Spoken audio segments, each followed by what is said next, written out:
It was a bright, gentle morning in Paris. Eloise and her little brother Adrien were just two ordinary souls, walking home with warm bread and light hearts. But on Sundays, the air itself remembers forgotten things.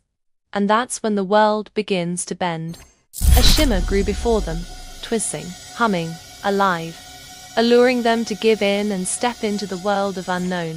They'd travel through hours, through centuries, floating between ticking gears and dancing lights, until their feet met cobblestone once more. When they opened their eyes, Paris was still there, but it breathed differently, quieter, older, like a memory come to life. Instead of fear, wonder filled their hearts.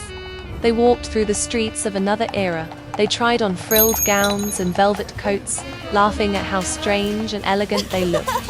For a moment, they were explorers of time, not lost, just amazed. But all adventures, no matter how magical, end with hunger. Adrien's stomach grumbled. He dragged his loved sister, Eloise, to a nearby pastry store. The smell of bread filled the air again. Eloise smiled as she took her time ordering. On the other hand, Adrien was feeling bored. He was getting extremely impatient, so he decided to leave the pastry and leave Eloise all alone. When she looked back, he was gone. No laughter, no footsteps. Adrenaline rushed through Eloise's veins as she bolted through the doors of the pastry store, just to find Adrien waiting for her outside. With a sigh of relief, they both walked through the misty nights of Paris, not noticing a manly figure was watching them from the shadows of the dark alleys. The man got his eyes on Adrien like a predator preying on its next victim. All of a sudden, the night got darker. Adrien was snatched away by the man. Eloise panicked as she failed to grab the hands of her beloved brother, who desperately cried for help. Both siblings' voices strained with fear and sadness. Eloise ran through the crowd, shouting his name. Adrien! Faces blurred past. Voices drowned her fear. The city had stolen her brother. Adrien was actually stolen by time. Eloise walked across roads and empty streets, following wherever her instincts brought her to until she met a child around Adrien's age.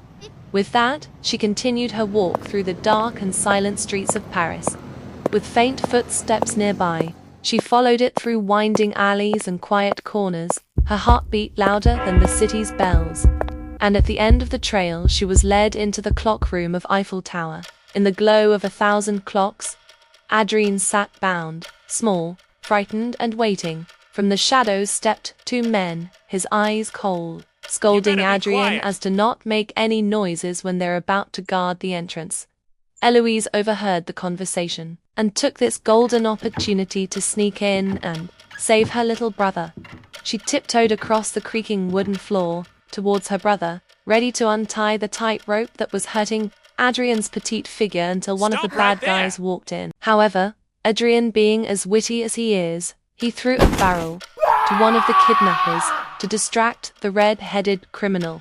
After knocking down both of the cruel kidnappers, they both escaped the clock tower, not buying a single glance. As they went to the exact same spot where they teleported, the portal had disappeared into thin air, and they had no choice but to live in that moment until the portal opens again.